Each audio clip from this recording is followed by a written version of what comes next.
Menua itu pasti, mendewasa itu pilihan.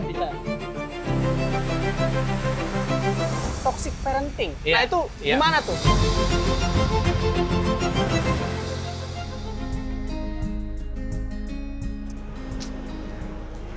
Woi, serius amat, Dit. Wih, Astagfirullahaladzim, Kang, maaf, Kang. apa kabar? Alhamdulillah baik, Kang. Abu gimana? Sehat. Kenapa? Ya, jadi kan kita kan Tar, buka dulu. Aduh. terlalu excited saya. Jadi gini, Semangat kan memang banget kita kan nih. di healing, Kang. Itu kan kita ngomongin yang lagi hot sekarang kan, Yes. lagi trending topik. Terus Yeah. kita bahas, Yeah. biar kita jadi pribadi yang lebih baik gitu, bisa jadi mindfulness gitu, biar tarik pembelajaran dari situ. Ya. Nah yang kali ini, Kang, agak sensitif. Sensitif. Jadi tuh kemarin tuh kan saya memang kata orang-orang kepala desa Twitter. Jadi saya merhatiin Twitter terus tuh. Apa yang lagi Kades. rame? Ya, Kades kadesnya Twitter. Kades Twitter. Jadi tuh ini kata-kata yang baru saya dengar juga sih, Kak. Oke. Yang kalau biasa yang kita dengar kan adalah toxic positivity. Nah, yang ini adalah toxic parenting. Toxic parenting. Iya, nih. Nih, Kang.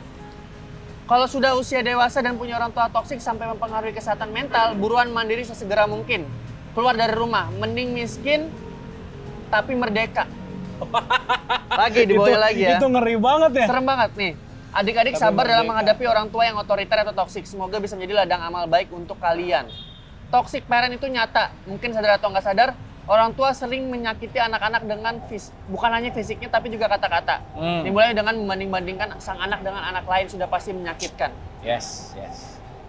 Saya baru ngerti, baru begini nih baru tahu loh, Kang. Soalnya kan ada lagi nih yang di TikTok juga ada. Nih. Nggak apa-apa kok, saya kuat banget, saking kuatnya mental saya hancur gara-gara perkataan Anda orang tua saya sendiri. Wah, orang tuanya dikatain Anda, Kang. Kok bisa ya? Nah, itu gimana tuh, Kang? Maksudnya, kita kan anak durhaka ada. Tapi orang tua durhaka kan kayak, aduh, nggak sopan gitu nyebutnya. Itu gimana tuh, Kang? Oke.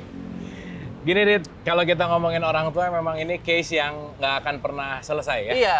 Karena memang perlu disadari dulu bahwa semua problem terbesar hidup kita itu adalah problem dengan orang terdekat. Ya. Adam tuh problemnya sama anaknya tuh. Ribut anaknya. Ya.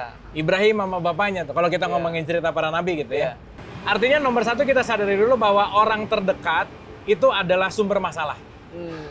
Sekaligus sumber pelajaran.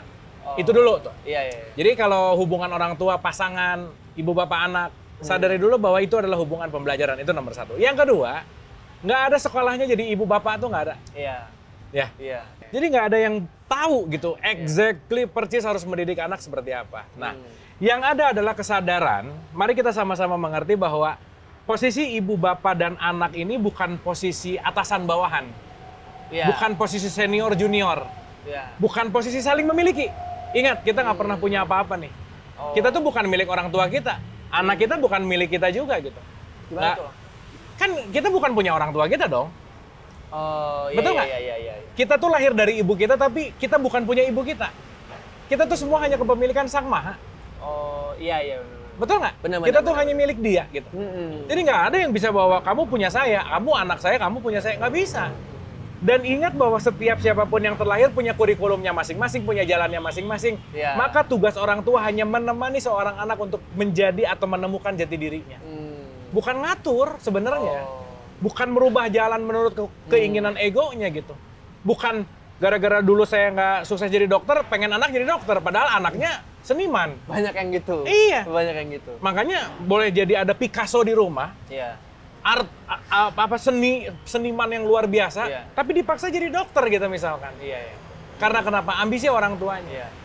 Jadi ini roots-nya adalah bukan hanya gimana si anak, tapi juga orang tuanya. Sadarilah bahwa hubungan ibu bapak dan anak ini adalah hubungan pertumbuhan bersama.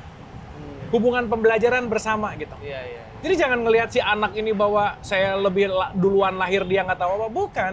Anak hadir tuh pelajaran untuk orang tuanya. Orang tua udah jelas dong pelajaran untuk anaknya. Jadi ini hubungannya adalah hubungan belajar, hubungan untuk saling tumbuh gitu intinya. Entah itu tumbuh kesadaran, tumbuh keikhlasan, tumbuh kebaikan, semuanya poinnya adalah pembelajaran gitu. Nah, tapi misalnya gini, Kang, karena saya sempat juga ngerasain gitu. Jadi maksudnya saya pengen masuk SMA IPS, tapi ibu saya mau masuk IPA. Iya. Nah itu bingung nih, kalau misalnya saya mengikuti arahan dari orang tua, ya sesuai sama orang tua tapi tidak sesuai passion. Iya. Tapi kalau saya sesuai passion tidak mengikuti kata orang tua, nah itu gimana tuh? Balik lagi kan, mengikuti kata orang tua tuh mengikuti orang tua yang mana? Betul nggak? Maksudnya gimana? Gini, ya sekarang kalau orang tuanya ngaco gimana? Emang mau diikutin? Oh iya sih. Iya. Orang tua yang seperti apa yang harus diikuti gitu? Oh iya. Betul nggak? Iya. Nah, dalam artian, kayak saya akan ngutip misalkan dari satu kitab suci Quran tuh ngomong gini. Berbuat baiklah kamu kepada dua orang ibu bapak. Berkatalah lemah lembut. Iya. Jangan berkata gitu. Iya. Nah, semua orang tuh berpikir bahwa ini adalah ayat untuk anak kepada ibu bapaknya. Jangan ngebentak gitu. Iya. Iya kan? Iya. Bener dong, si anak jangan ngebentak ibu bapak. Iya. Tapi ibu bapak juga jangan mancing-mancing si anak ngebentak dong. Betul nggak? Belajar tadi. Saring belajar tadi. Iya. Jadi ketika bersikuku bahwa pemikiran orang tua bahwa yang terbaik itu adalah IPA, sementara passion si anak adalah IPS, mungkin saat itu orang tuanya masih penuh dengan ego. Gitu kira-kira. Iya. Maka apa yang harus dilakukan? Nggak musyawarah. Komunikasi. Iya. Bahwa apa yang dipikirkan orang tua belum tentu yang terbaik untuk anaknya karena belum tentu kenal apa passion anaknya. Iya. Jangan-jangan ego orang tua dipaksakan ke anak yang anak tidak bahagia, anak tidak enjoy dalam menjalani hidupnya karena kenapa? Gara-gara orang tua saya maksa ini gitu kira-kira. Iya. Poinnya ada di situ. Terus-terusan akan nggak enak hatinya ya. Lah buktinya tadi kan keluar tuh. Ya udah bisa ngelawan gitu. Dalam tanda petik orang tua saya sendiri kok gitu. Iya. Dimana dia nggak nyaman dengan orang tua sendiri kok. Nah, kita juga jangan ngelihat bahwa kesalahan semua full sama anak gitu. Iya. Karena kenapa? Ya balik lagi. Mau itu ibu, bapak, dan anak, tiga-tiganya adalah faktor pembelajaran yang kita semua lagi belajar. Iya. Nggak ada berhentinya belajar dalam hidup tuh kan nggak ada berhentinya. School of Life namanya juga. Hidup adalah belajar. Setiap jam-jam pelajaran, setiap tempat-tempat belajar, siapapun datang ke kita pasti mau memberikan pelajaran. Gitu intinya. Nah, tapi Kang, misalnya kita sama orang tua tuh kan sering, udah ikutin aja apa kata bapak, apa kata ibu. Bapak sama ibu hidup duluan, papa yang tahu. Ya. Nah itu gimana tuh? Maksudnya kita kan kayak, waduh, gimana ya? Maksudnya kita udah dilahirkan, udah dijagain, jadi bertumbuh karena beliau gitu. Tiba-tiba kita punya pendapat lain tuh dari sisi anak nih. Ada kayak nggak enak atau gimana gitu. Sedangkan dari sisi orang tua, udah lu ikutin aja, gue tahu yang bener. Nah itu gimana tuh, Bang? Kan gini, prinsipnya adalah saling menghormati kan. Ada kata kesalingan di situ. Saling menghormati gitu. Bener ayah lebih duluan lahir, yes. Lebih banyak tahu, iya. Tapi kan belum tentu apa pengetahuan, ingat. Semua pengetahuan terlimitasi. Iya. Sebanyak-banyak yang kita tahu tuh lebih banyak yang kita nggak tahu. Iya. Itu ya. Saya ngelihat anak nih, kayaknya kamu harusnya gini. Jangan-jangan tunjuk ke sana karena ego saya. Jadi yang terpenting itu si anak bukan berarti ngerasa Bandar harus hormat. Bukan berarti sekarang jadi bebas, nggak menghormati, mau-maunya sendiri. Tapi yang terpenting adalah bagaimana kita punya pola, punya cara untuk mengutarakan keinginan kita dengan bahasa yang baik. Dan dua-duanya sama-sama belajar untuk saling dewasa gitu. Karena nggak semua orang tua dewasa, Dit. Ingat ya, menua itu pasti, mendewasa itu pilihan. Iya. Benar nggak? Ada orang tua yang nggak dewasa. Ada yang anaknya bisa lebih dewasa dari orang tuanya gitu. Nah, itu kan dari sisi anak nih, Kang. Sedangkan kita kan, maksudnya saya sama Kang Awu juga ada di posisi anak dan ada di posisi orang tua gitu. Nah, dari sisi orang tua, kita sebagai orang tua, kalau ngelihat anak kita dikasih tahu ini nggak mau, kan kita ada kerasan, wow, udah gua nih, gua yang bawa lu gitu. Nah, ada feel gitu ya, tenang. Dari sisi orang tua gimana nih menanggulangi perasaan lu nggak tahu diuntung, kasarnya gitu loh. Gimana tuh, Kang? Sadari aja bahwa kita nggak pernah bisa bikin apa-apa untuk anak karena si anak itu tumbuh bukan karena kehebatan orang tuanya. Contoh, begitu ada orang berbuat kebaikan terus dia bilang kalau nggak ada gua nih dia nggak akan hidup.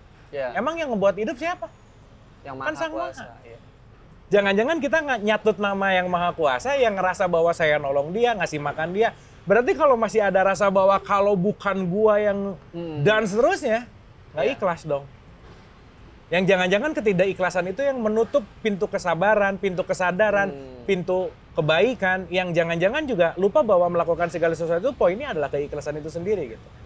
Dan tolong disadari bahwa semua tuh hanya kasih sayang Tuhan. Semua tuh hanya pemberian Allah gitu misalkan. Dan kalau kita berbicara bahwa itu semua hanya saluran gitu. Jadi kita sebagai orang tua ngelihat anak gini, ya jangan bilang bahwa kalau nggak ada gue lu nggak hidup loh. Nggak bisa dong. Ingat, itu juga pelajaran. Dihadirkan anak untuk kita, pelajaran untuk orang tuanya. Anak adalah pelajaran terbaik untuk kedua orang ibu bapak. Asli. Nah, gini Kang. Mungkin kalau kita bisa dimengerti ya, maksudnya kita mencoba belajar karena kita mungkin generasi baru gitu. Tapi mungkin generasi lama yang tipenya masih keras, itu gimana tuh cara kita sebagai anak ngasih tahu kalau misalnya nggak gini, maksudnya nggak gini komunikasinya gitu. Kalau saling keras-kerasan yang ada kita malah berantem. Sedangkan kalau kita ngasih tahu yang ke orang lebih tua, nanti dibilang nggak sopan, apalagi dari kiri kanan tuh seperti biasa. Nah itu gimana tuh? Netizen? Iya nanti netizen. Nanti bapak emaknya santai tapi tante-tantenya kok gitu? Kok digituin sama anak? Aku sih nggak gitu. Nah yang gitu-gitu ya tuh Kang. Gimana tuh Kang? Ya, itu kan urusan tante. Gini loh. Tidak ada yang abadi kecuali perubahan, Dit. Gimana tuh? Oke. Semua yang hadir, yang ada yang sekarang itu yang bisa abadi itu hanya orang yang mau berubah. Kalau kita nggak mau berubah, kalau kita tetap kekeh gitu kalau kata bahasa orang Bandung gitu ya, maunya di situ terus, pakai handphone cuman SMS terus, dia nggak akan tahu Instagram, nggak akan tahu WhatsApp, nggak akan tahu apa, dan dia hanya akan ada di scoop itu gitu. Berarti perubahan itu yang akan membuat kita tetap berjalan mengalir kehidupan. Setuju nggak sampai sini? Setuju ya. Berarti yang abadi adalah perubahan. Nah sekarang nggak bisa dong ngomong zaman papa ya kan nggak ada mobil, papa aja bisa, nggak bisa dong. Sering gitu. Zaman udah beda. Ada yang mengatakan bahwa didiklah anak sesuai dengan zamannya. Dan jangan lupa pembelajaran itu bukan untuk anak, untuk orang tuanya juga. Dan anak dihadirkan untuk mengupgrade orang tuanya juga. Gitu. Maka jawaban paling sederhana adalah sama-sama saling update. Dalam artian nggak sopan tuh gini. Orang ngelihat bahwa ketika ngasih argumen bukan nggak sopan, namanya diskusi gitu. Nggak sopan itu ketika argumennya penuh dengan ego, caci maki misalkan, penuh dengan amarah gitu. Tapi ketika argumen itu adalah sesuatu yang bisa disampaikan, dan jangan lupa memang ketika jadi orang tua kan egonya juga naik, ego ayah, ego ibu. Dan lupa bahwa anak ini teman bertumbuh. Dia dihadirkan untuk saya lebih baik dan lebih dewasa dan lebih dan seterusnya lah gitu intinya.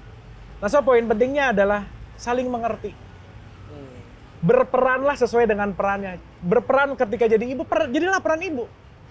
Jadi ayah, jadilah peran ayah. Jadi anak, jadilah peran anak. Jangan curi peran. Anak ambil peran ayah, ayah ngambil peran ibu, ibu ngambil peran anaknya. Gitu. Berperanlah sesuai dengan perannya, itu poin penting. Nah, terakhir nih Kak. Tadi katanya gini, kalau misalnya udah dicoba tetap nggak bisa, udah mending cabut aja pergi masing-masing. Nah itu gimana tuh Kang? Ya balik lagi ya. Semua keputusan kan pasti ada konsekuensinya. Kadang memang perlu nggak ketemu dulu sih. Kadang. Jeda itu tadi ya? Jeda. Kalau memang nggak ketemu dulu adalah jalan yang terbaik ya, it's fine-fine aja. Tapi segala sesuatu intinya adalah kembali dari niatnya. Kalaupun itu terjadi berarti orang tuanya juga harus warning dong. Kenapa dia harus sampai pergi sih? Gitu ya? Kan kalau dalam pepatah Jawa, yang waras tuh ngalah. Bener ya? Yang waras tuh ngalah, yang lebih dewasa tuh ngalah tuh dalam artian lebih mengerti dong.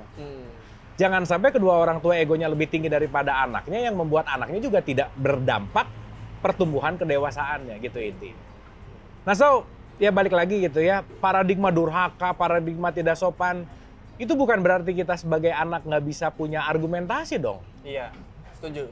Kan anak juga berhak, manusia berhak untuk menyampaikan bahwa Pak, aku tuh sebenarnya nggak suka di sini loh, Pak. Karena aku tuh begini, begitu. Sekarang orang tua kalau mindsetnya cuma materi, kamu mau hidup dari apa kalau main musik? Misal. Ini pengalaman soalnya. Saya juga. Kamu emang lucu-lucu bisa hidup gitu. Nah, kayaknya bisa deh. Justru dunia sekarang perlu orang lucu ya? Amin. Iya dong. Nah, dalam artian pandangan dan penilaian itu tidak hanya sebatas bahwa materi yang dipikirkan, materi yang didapat, enggak. Tetapi bagaimana setiap kita bisa menjalankan perannya dengan sebaik-baiknya, itu sih poin. Jadi yang orang tua memberikan ruang, tapi yang anak muda juga menunjukkan, membuktikan pada orang tua kalau ini jalan yang terbaik itu kan. Poinnya kesalingan. Iya. Kesalingan, penting banget kesalingan. Iya. Karena sekali lagi, ibu bapak anak ini bukan hubungan kepemilikan, tapi hubungan pembelajaran. Setuju. Itu poin penting. Oke, kalau gitu. Jadi gitu ya teman-teman healing nih yang mungkin baru mau bikin stories marah-marah ke orang tua, kan. Baru mau close friend ya. Ya. Ya, mau close friend marah-marah ke orang tua ditahan dulu. Bahkan kalau mungkin sekarang yang jarang telepon orang tua, jarang WhatsApp, mungkin waktunya untuk dirutinkan lah ya. Dirutinkan untuk memperbaiki hubungan. Karena hubungan baik dengan orang tua tuh akan melatih kita untuk melakukan hubungan baik dengan orang lain. Setuju. Itu poin. Setuju. Dan kalau dari saya nih pembelajarannya Kang ya. Jadi tuh orang tua yang gampang memberikan aku sayang kamu, udah makan apa belum, sesimpel itu aja tuh berarti banget untuk anak. Betul. Asli. Betul. Jadi, begitupun anak ke orang tua nanya, ibu udah makan belum, ini udah makan belum. Jadi hal-hal remeh itu tuh yang membuat kita lemnya jadi kuat banget gitu kan ya. Jadi kalau yang sekarang jarang untuk telepon ibu, ayah, just please call, just to say hi. Mungkin untuk cuman ngomong kangen. Karena itu sangat berarti untuk orang tua kita. Apalagi rantauan-rantauan ya. Untuk habis ini mau mudik. Udah kalau gitu terima kasih banyak Kang Abu. Ya, jadi buat teman-teman nih yang kayaknya mau marah-marah sama orang tua, tahan dulu, pelan-pelan, kasih jeda dulu Kang ya. Jadi biar kita nggak nyesel nantinya. Kalau gitu terima kasih banyak. Sekali lagi kita akan membahas trending-trending topik lagi yang lain nanti untuk mendapatkan pembelajaran-pembelajaran biar kita jadi pribadi yang mindfulness Kang ya. Jadi pribadi yang lebih baik. Sampai jumpa. Wassalamualaikum warahmatullahi wabarakatuh. Bye-bye.